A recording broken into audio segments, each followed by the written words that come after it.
Destiny 2 Law. A Man with No Name. Loose Ends. Part 2. Wu Ming looked on as the warlord surrounded the lone Iron Lady. End of the world is wolves' territory, Aphrodite was saying, and so is the entirety of Fellwinter Peak. That changes tonight. A crescent of light arced between the warlord's open hands. I have an army of raiders and a fire team of Risen waiting on my command. Fellwinter's lost his mind siding with you lot. Underneath the helm, Seitan's eyes flickered from the Iron Lady to his warlord ally positioned behind her.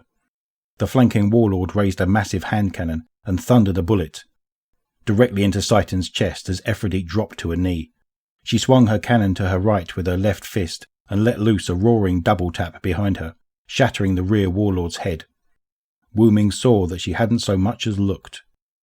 The third warlord's submachine weapon fired a spray of bullets that hammered the floor as Aphrodite rolled. Wu cursed inwardly as wood splinters went flying all over the room. People screamed. But it was already over. The third warlord crumpled. Aphrodite's solar knife had divided his head. "Hold!" the lady barked, firing her cannon into the ceiling as three ghosts materialized above their charges. Bits of wood fell on her shoulder. Wu Ming cursed audibly this time. "You know who I am," she shouted at the room. "At this distance, I could shoot you all out of the air swifter than you could ever bring your Risen back." The travellers' children froze, their shells spinning aggressively in the air like metallic bees. "You're free to go," she told them, "but your Risen stay with me. Follow the Iron Decree, and you'll get them back. In time."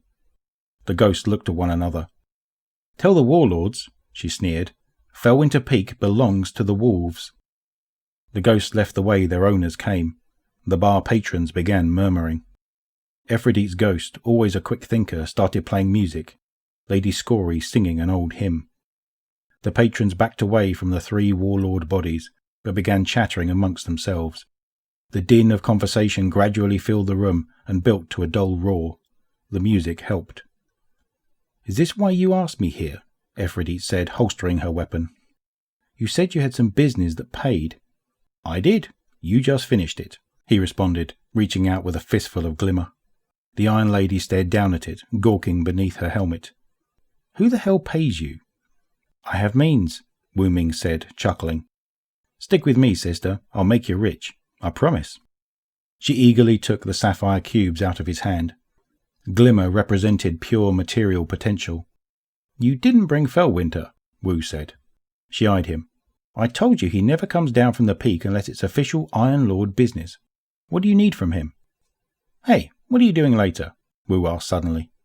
"Hunting Fallen. They're becoming a problem at Boyle Pass. We'll be at it till dusk," Aphrodite said, lifting the helmet just above her mouth to grab a drink from behind the counter and swallow an entire mug of the malt Wu served. She belched and asked, "Care to join us?" Her smile just beneath the helm was all teeth. Wu chuckled. "Nah, a mere mortal at a Risen fight? I'd just get in the way." He thought for a second. "Would you like to dance before you go?" "Nah," she said, imitating his tone. The helm came down. He cocked his head over the music, then leaned in to ask, "Wait, what did you think I said?" "Would you like to dance before you go?" she repeated. "I would love to," he said, stepping forward, arms wide. She sidestepped him and kicked his leg out from under him. He went tumbling to the ground and someone spilled their drink on him. "I had to try," he called from the floor, watching her go. The plume of her helmet rose above the crowd and was already halfway out the door. "Take the bodies," he yelled, still on the ground. It took him 3 hours to climb the peak that night. He was shivering in his long coat, and if not for his ghost, he would have succumbed to the cold long ago. Ghost was hidden, of course.